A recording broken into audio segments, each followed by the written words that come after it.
Hello.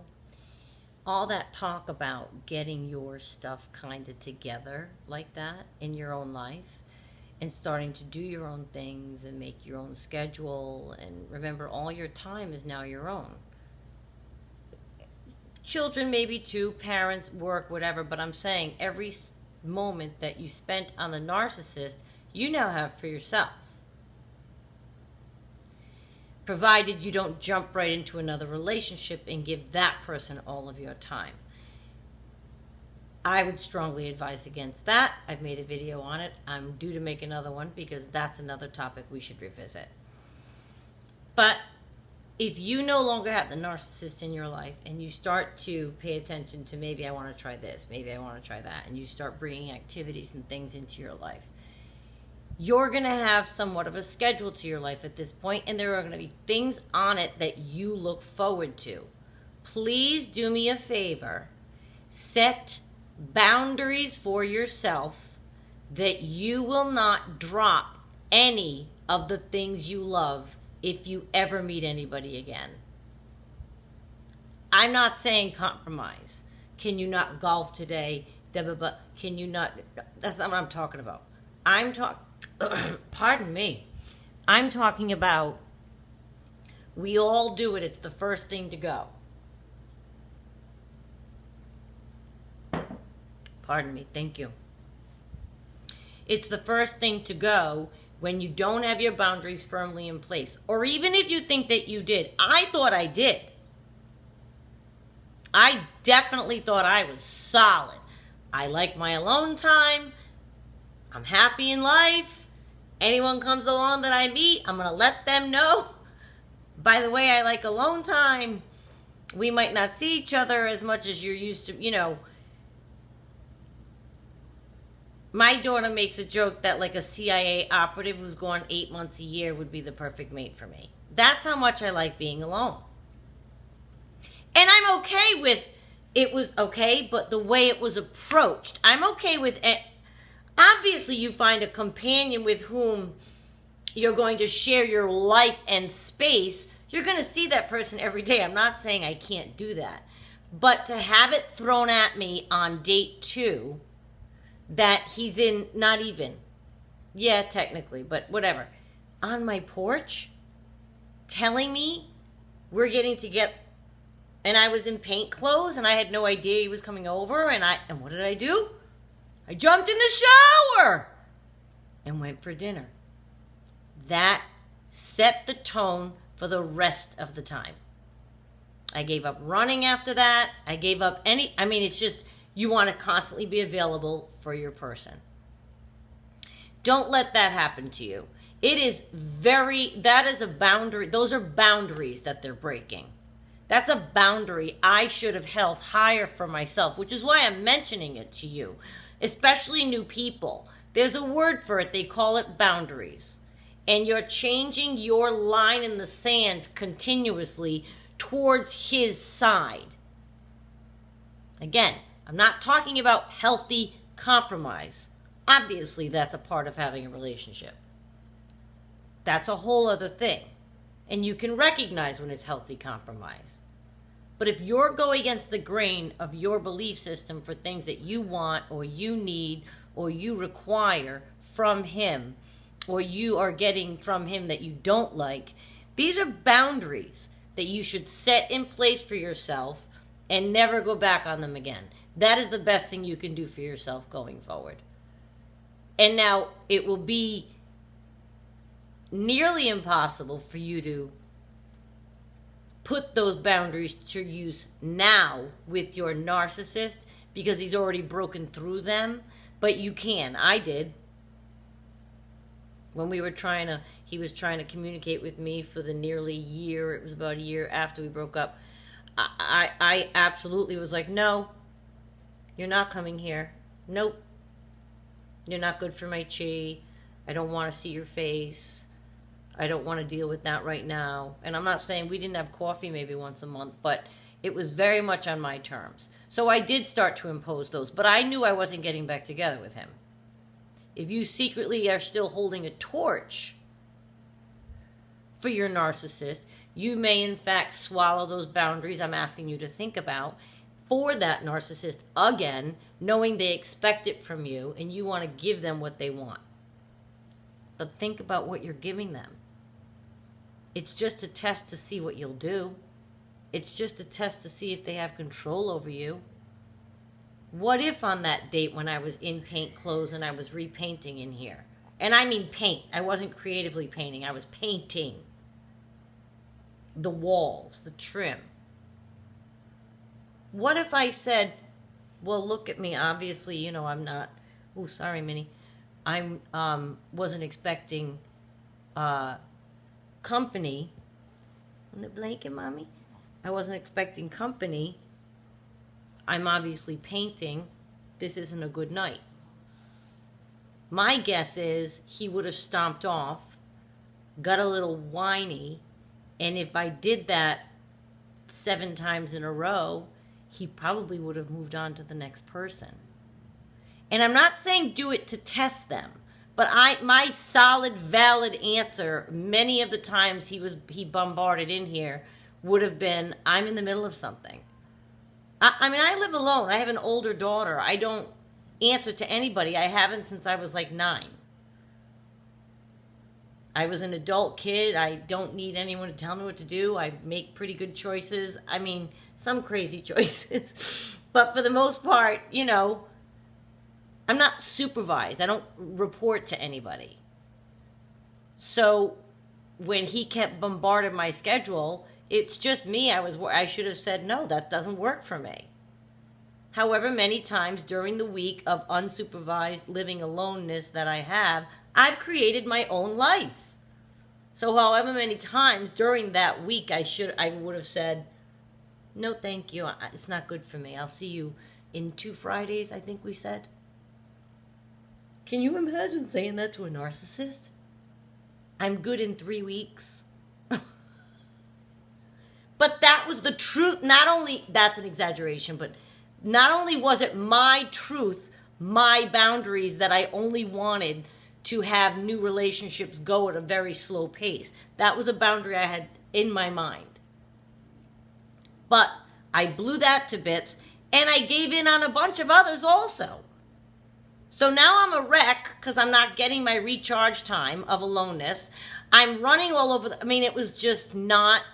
So my mental well-being was frazzled just from the pace of that. That's not being very well equipped to deal with what came down.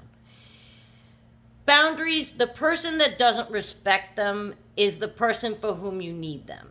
That we've all read, right? The person who doesn't respect your boundaries is the exact person for whom you need boundaries. They'll sell it too as a romantic thing when they're trying to come at you and bombard you. Well, he said he loved me so much, he wanted to be with me. Yeah, I know what they said. That's what he said. They come at you love bombing. They make you think it's romantic. Oh, let me jump in the shower and go to dinner. I should have stayed painting. You know what I mean? And then they get the idea that they can do that again and again. I know, I keep jumping all over the place. But what they did when they did that, even when I opened the door in paint, there's never an offer of, oh my God, I didn't even realize you'd be in the middle of something. I am so sorry. Do you need help painting? Or let me leave you alone and I'll see you tomorrow. Whatever. They just squashed what you said, told you to get ready, and you did. But they disguised it as charming you, swooping you off your feet, taking you to dinner on a Tuesday without plans. Aren't I spontaneous? Right? Of course that's how he sold it, and I bought it. Now, all of those things are very true. That's lovely. Spontaneously swooping in without plans on a Tuesday to take me to dinner. However, I was covered in paint. Or however, I just saw you that day. Or however, I had mentioned to you I might, in other words, all the howevers come into play. Yeah, it could be romantic, a fun, spontaneous gesture. But how many times are you jumping and breaking down and giving in on a boundary that you know you've set for yourself? Either a bar you had that you want to make sure somebody reaches or something that you don't want to put up with. You know, some guys, like, it's phone calls and texts and all this all time, any time of the day. They think it's fine. No, it's not fine. I've known you 4 days for you to text me or call me at 3 a.m. That's not acceptable. Yet I was like, oh, how cute. He says he couldn't sleep without me. It was day 5 that I knew him. Not even. I don't even remember. I'm home. He's at his place. From that point on, he made me think we had to stay together or be together as much as possible. I can't even sleep without you. And I bought it. I don't know what narcissism is. I didn't know what love bombing was. Didn't even occur to me that he's lying. So you get charmed by it and you drop your boundary. Suddenly I was with him all the time. With him all the time. Oh my God. No. That's just not my thing. That's how much I fell away from what I found valuable. I just folded. I folded so easily. I'm thinking of it now. Oh my God, Renee. Like I keep startling Minnie. I folded. That's bad. The narcissist will keep pushing your boundaries until you give in. They're not respecting what you want, and they're pushing onto you what they think you should want or what they want you to do. We have a right to demand to be treated a certain way. Our bar, we have the right to be refused to be treated a certain way. Our boundaries. Not just accept them doing as they wish. We become enchanted in that beginning stage. It might even be with their looks. It's their words, certainly.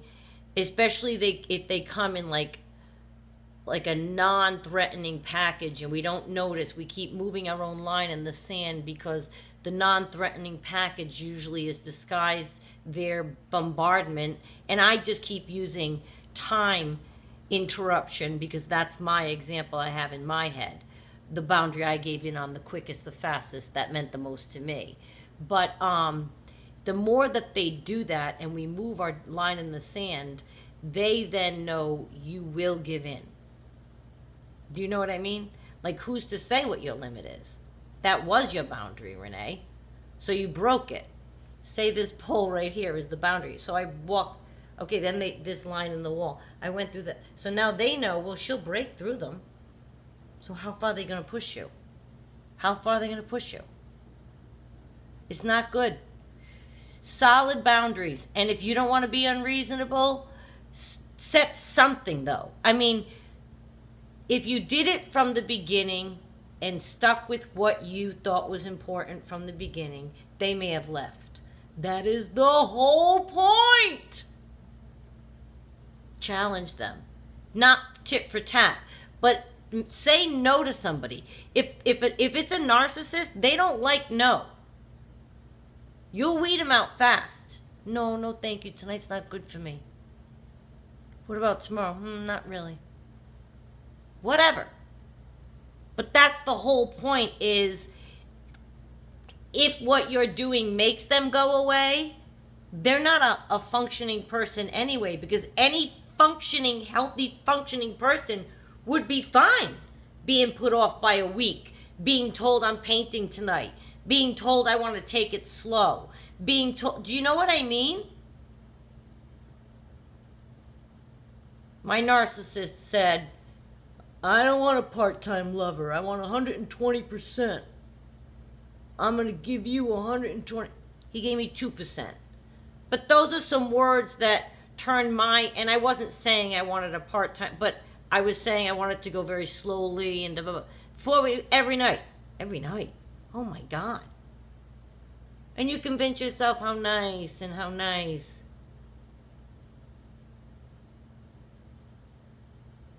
It's just not a good idea in any way, shape, or form to give in on something that you truly value in your life. Like getting your life back together and you're like, you know what, I really enjoy this. Don't drop whatever it is you're doing if he comes back or if you meet somebody else. It is very important that we keep those things that nurture us. And that very often is where your boundaries come in. So demand it for yourself, to yourself, that anyone cannot take those and make you break them. If you don't like the fact that, I don't know, it's very personal. I don't want you doing this anymore. I have to have this in my life. I need not to have that in my life. Or whatever your boundary is, if it's that hard for him to swallow, then you have a problem there. And the best thing you can do for yourself is hold strong on your boundaries. 100% in every situation.